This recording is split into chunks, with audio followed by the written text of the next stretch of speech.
किशन साहब ये बताइए कि किस प्रकार की क्या दिक्कत आ गई जो ये समस्या पूरी है, थोड़ा विस्तार से इसको बताइए। दिक्कत ये है कि हम साइंस टीचरों को 52 से 80 महीने तक का विभिन्न लाटों का पैसा बकाया है।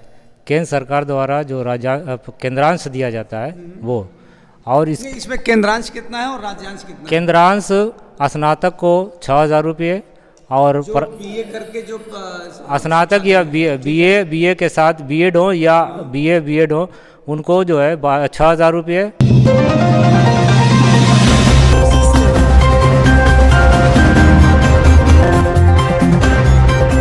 नाज़रीन आदाब, मैं अरशद जमाल आपकी बात से। आप देख रहे हैं कि मौजूदा हालात में तरह तरह का संकट लोगों के सामने आ रहा है और उसी में छोटे हों चाहे बड़े हों, चाहे नौकरी पेशा हों, चाहे नौकरी की तलाश में हों, चाहे फल बेचने वाले हों, चाहे खोंचा लगाने वाले हों, हर किसी के सामने किसी न किसी प्रकार का संकट आ रहा है। आज मैं यहाँ आया हूँ एक विद्यालय में जहाँ अभी जो साइंस टीचर की जो नियुक्ति हुई थी मदरसों में, उनकी जो बैठक हुई है, उन लोगों ने एक ऑर्गेनाइजेशन बना रखा है, उनकी आज एक बैठक हुई है। उनकी समस्याओं के बारे में जानेंगे और ये जानेंगे उनसे कि क्या क्या दिक्कतें इस समय आ रही हैं। तो हमारे पास इस वक्त पदाधिकारियों में बहुत से लोग तो जा चुके हैं, कुछ लोग यहाँ मौजूद हैं। शमीम साहब हैं जो मीडिया प्रभारी हैं इन लोगों के संगठन के। तो शमीम साहब से ही हम जानना चाहेंगे पहले कि शमीम साहब ये बताइए कि किस प्रकार की क्या दिक्कत आ गई जो ये समस्या पूरी है, थोड़ा विस्तार से इसको बताइए। दिक्कत ये है कि हम साइंस टीचरों को 52 से 80 महीने तक का विभिन्न लाटों का पैसा बकाया है। केंद्र सरकार द्वारा जो केंद्रांश दिया जाता है वो, और इसमें केंद्रांश कितना है और राज्यांश कितना है? केंद्रांश स्नातक को 6,000 रुपये और बीए करके जो स्नातक या बीए के साथ बीएड हो या बीएड हो उनको जो है 6,000 रुपये। 11-12 में भी पैसा हमारा लैप्स हो चुका है सर। हमारा देखिए 273 लाट का 78 महीने का बकाया, 456 का 69 महीने का, और ये सब अलग अलग लाट है। अब सबको एक लाट कर दिया गया है। और ये बकाया जो है, इसका जो मेन कारण है वो मैं समझता हूँ कि बजट की कमी है, क्योंकि ये 2011-12 में ये बजट जो है, ये फंड तो आपको जो रिलीज होता होगा वो उत्तर प्रदेश शासन से रिलीज होता होगा? नहीं, ये केंद्र सरकार से आता है। केंद्र से सीधा आपके खाते में आता है या प्रदेश शासन के द्वारा आता है? नहीं, प्रदेश शासन के जरिए जिलों पर आता है, जिले से हमारे खाते में आता है। यानी प्रदेश शासन क्या कह रहा है कि उनके पास केंद्र सरकार का पैसा नहीं, पैसा नहीं आया। ये जो है केंद्र और प्रदेश सरकार के बीच साइंस टीचर चक्की के दो पार्टों के बीच में पिस रहा है। इसकी वजह यह है कि केंद्र सरकार कहती है प्रदेश सरकार से कि हमको उपभोग चाहिए। जो पैसा उन्होंने दिया है, इसका नियम है कि जो पैसा केंद्र सरकार देती है उसका उपभोग उसको पहले मिलेगा 6 महीने का, या जो भी पैसा दिया है वो उपभोग प्रमाण पत्र का मतलब ये होता है कि आपने उस पैसे को कंज्यूम किया या नहीं किया। तो जाहिर सी बात है कि पैसा जब आता होगा तब तो कंज्यूम होता ही होगा। तो लेकिन अब ये कौन सा किस तरह से ये कागज़ भेजते हैं कि यहाँ से उत्तर प्रदेश सरकार के ज़रिए कम से कम 10 लेटर भेजा जा चुका है पैसा जारी करने के लिए, लेकिन वहाँ से बार बार जो है ये कहा जा रहा है कि हमको कागज़ नहीं आ रहा है या कागज़ पूरा नहीं आ रहा है। क्या दिक्कत है? अब दोनों सरकारों के बीच में ये टीचर पिस रहा है। उपभोक्ता प्रमाण पत्र उत्तर प्रदेश ने जारी किया हुआ है। जी, जारी तो किया हुआ है, लेकिन अब क्या दिक्कत है तो हमको नहीं पता। हमारा पैसा नहीं मिल रहा है, आपत्ति लग जाती है वहाँ से। आखिर मुझे एक बात नहीं समझ में आई कि लगभग 5 साल से आपका पैसा नहीं मिल रहा है, या मिल रहा है तो बहुत अधूरा मिल रहा है। कम मिल रहा है। देखिए, पहले जो हमारा पैसा था, ये पहले नियम था कि 1 साल में एक बार पूरा पैसा मिल जाता था। 2008 में हमारा पूरा पैसा एक बार में 1 साल का मिला था। उसके बाद 6-6 महीने में पैसा आता था, और जब एक 6 महीने का पैसा बढ़ के यूसीज का जाएगा तो वहाँ से दूसरा पैसा इंस्टॉलमेंट जारी होगा।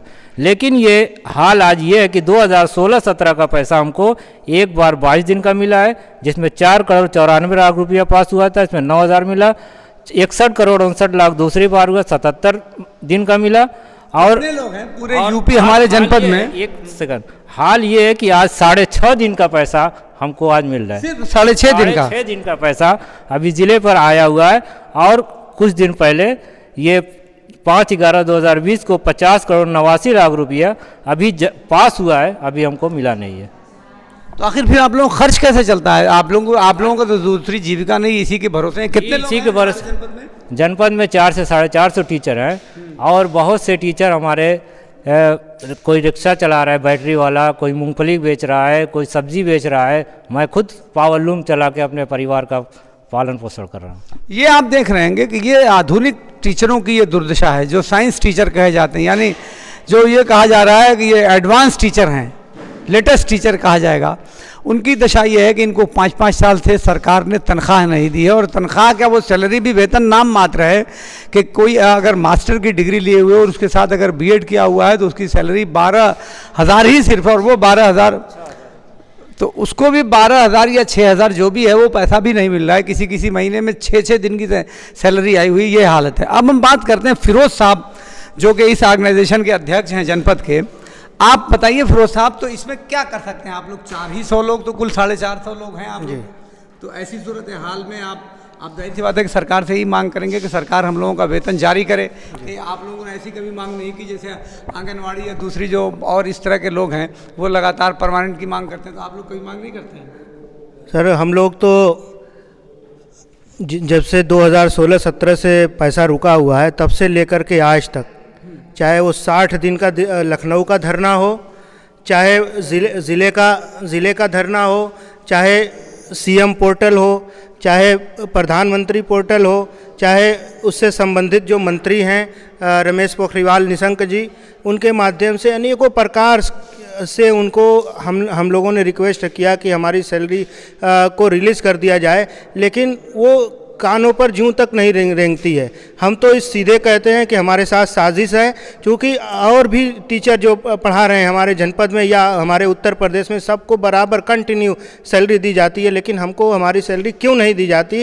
ये हमारे साथ मुसलमान हैं, इसलिए हमारे साथ भेदभाव है, और इसका खमियाजा हम उनको आने वाले चुनाव में भी बताएंगे। और दूसरा ये कहना, 400 तो संख्या, तो क्या आप खमियाजा बताएंगे? सर हम टीचर हैं। पूरे प्रदेश में कितनी संख्या है आपकी? हमारे 25,000 टीचर। कुछ सिर्फ माइनॉरिटी के लोग हैं कि नॉन माइनॉरिटी? नहीं, 40% हिंदू भाई भी हैं, वो भी हमारे साथ खड़े हैं। और इससे उनकी सैलरी मिल रही है?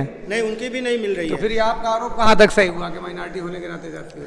नहीं, हमारे साथ तो हो ही रहा है, क्योंकि और भी टीचर जो नॉन मुस्लिम है या जो और तंजीमों को ले गए हैं, चूँकि हम आपके जो ये मदरसा के जो आधुनिक टीचर हैं या साइंस टीचर जो हैं, इसमें तो मुस्लिम और नॉन मुस्लिम दोनों हैं। नहीं, तो हम मदरसा है ना, तो इस वजह से सरकार हमको सैलरी नहीं दे रही है। मदरसे के अलावा और जो दूसरी संस्था, उसमें जो आधुनिक टीचर है उसमें नहीं है। नहीं, जैसे और जो मदरसों के अलावा संस्कृत विद्यालय हुए, इस तरह के विद्यालय में भी साइंस टीचर रखे गए हैं? आपको मालूम है? जी सर, है उसमें नहीं।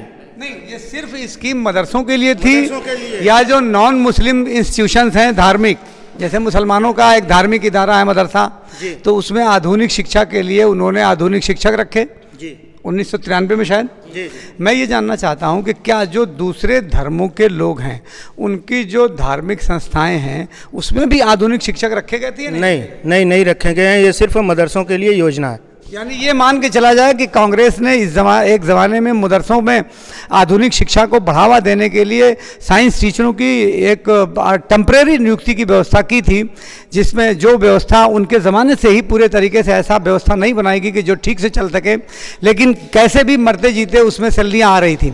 और 2006 में जब से भारतीय जनता पार्टी की सरकार आई है तब से ये जो आधुनिक शिक्षक हैं इनके जीने के लाले पड़े हुए हैं। और आपने जैसा कि सुना है कि इन लोगों का कहना है कि बहुत से लोग सब्जी बेच रहे हैं और बहुत से लोग ऑटो रिक्शा चलाकर अपने घर का पालन पोषण कर रहे हैं। आपका नाम क्या है?